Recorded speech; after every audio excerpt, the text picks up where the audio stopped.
Well, he's a record breaker right now, and Amba, let's start on that. You've set the single-season record in both catches and yards at Syracuse. What does that mean to you right now? I mean, it means a lot. It's an honor to be listed among those, the great people, Alex, Marvin Harrison, all those type of guys. So it's an overwhelming feeling right now. I'm just trying to take it all in slowly and enjoy it. Yeah. Marvin Harrison got his NFL Hall of Fame jacket this summer, so to have your name ahead of him on anything's got to be really special.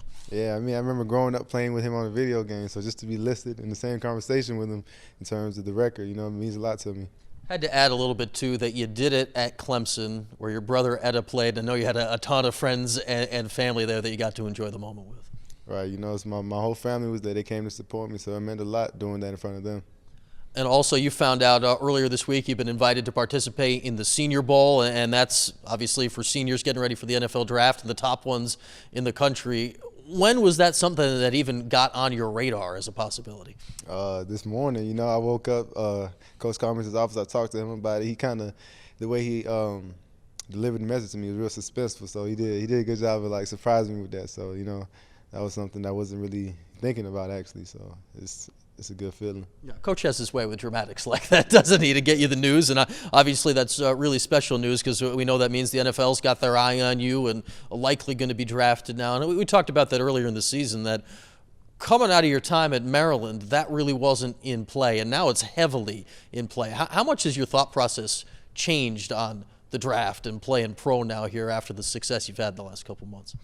I mean, coming into college, that was the ultimate goal. Just the fact that I stayed down and, kept on working towards it means a lot. It happened late in my career, as some people happens early, but, everything's working out. So I'm just happy to be, in the conversation right now. Yeah, yours is an easy story to tell, the guy that stuck with it and had the big success. How hard was it to stick with it when these seasons weren't coming at Maryland and you were waiting and, putting in the work, and now you break out here your senior year? I mean, at the end of the day, football is a game, and I just like to have fun. Even without the success, I still have fun. But, catching more passes and making more touchdowns was a lot more fun than, what I had before. But ultimately, it's just a fun game, and I'm excited to play it. I'm sure it's much more fun when you're ending those plays in the end zone and putting up the big numbers you are. And I don't know if you would have had those numbers if not for your quarterback in Eric Dungy. And we're sort of waiting to find out this week who's going to be your quarterback against NC State. But what's that moment like for you on offense?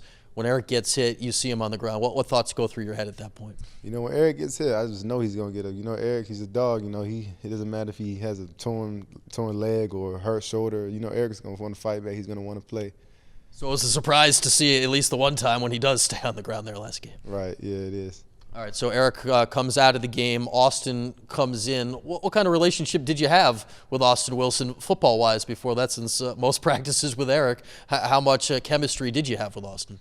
I mean, me and Austin, we went through the same process me and Dungy went through, in the summertime, working, throwing routes on air, doing 7-on-7, learning the play call. So, it's all one big family. So, we next man mentality. If Eric doesn't play or if Eric's not able to play at the time, Austin comes in. Even Zach Mahoney comes in. They do a great job getting us the ball, keeping the offense up-tempo, being the leaders on the field. So, for those guys, just excited to have all three of them.